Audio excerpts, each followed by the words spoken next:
Welcome to SOS Media, your number one source of the latest news, opinions, and in-depth investigations that dig deeper into today's developing stories around the globe. We can recall that R. Kelly through his lawyers Bonjean and Ashley Cohen appealed his September 2021 conviction for racketeering and trafficking, and majorly in the appeal, his attorneys claimed that 4 jurors had since admitted to having decided his guilt before the official verdict, and that at least 2 of them had watched the Lifetime docuseries Surviving R. Kelly. The lawyers also claimed that some of the girls R. Kelly was accused of involving with were 18 years old when their relationship started, and that evidence related to previous relationships and testimony from former employees should not have been admissible. R. Kelly is currently seeking a reversal of his conviction or a new trial. In the June-September 2021 conviction, R. Kelly was sentenced to 30 years in prison in the federal court in Brooklyn, New York.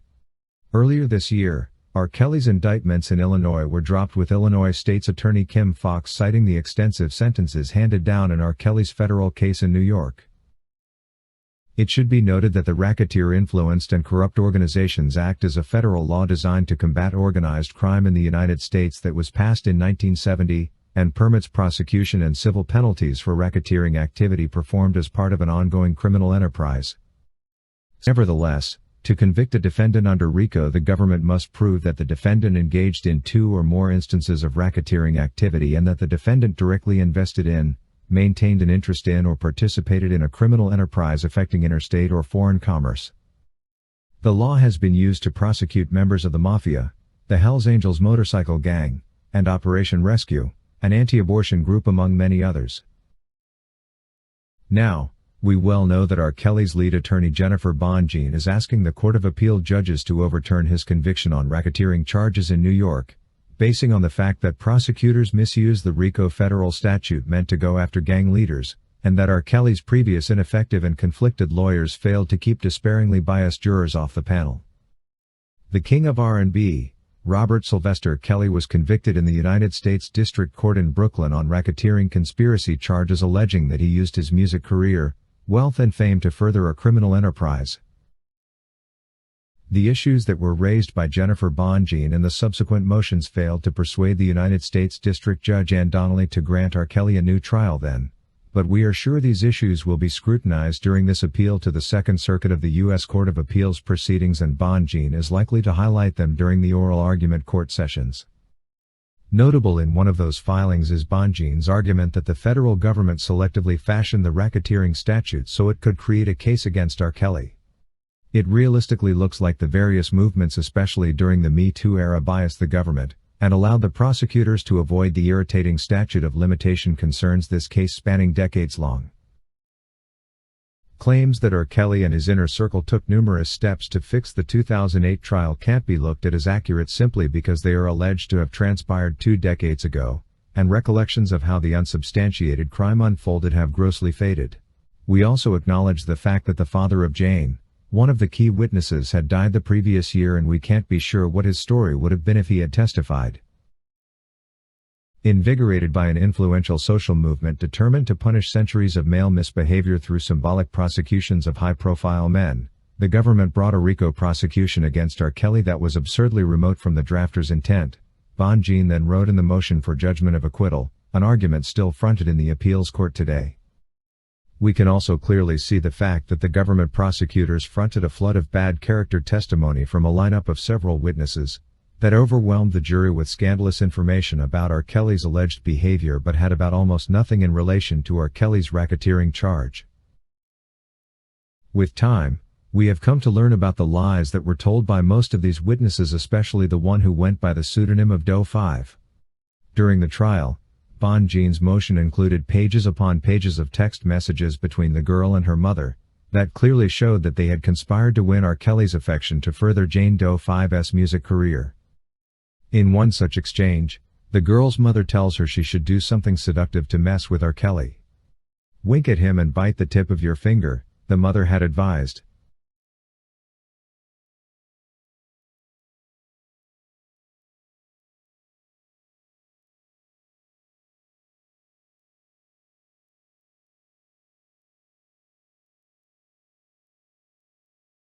With these and the several other messages that were exchanged between mother and daughter, The defense team led by Bonjean had believed that no rational juror could conclude that R. Kelly enticed, persuaded, induced or even coerced Jane to travel to California, as they unfortunately did find in R. Kelly's case. During this trial, it's the racketeering charge that took center stage, especially when prosecutors alleged that during the successful 30-year music career R. Kelly enjoyed, he at the same time operated a criminal enterprise aimed at exploiting young women. The Assistant U.S. Attorney Maria Cruz Melendez during her opening submission alleged that R. Kelly wasn't operating the enterprise alone, but rather with other members of his inner circle. We are aware that both international law and United States domestic law provides for criminal liability for involvement in a criminal enterprise, implying that merely being a member in such a group is sufficient to warrant prosecution, without additional evidence that a particular individual committed any other crime.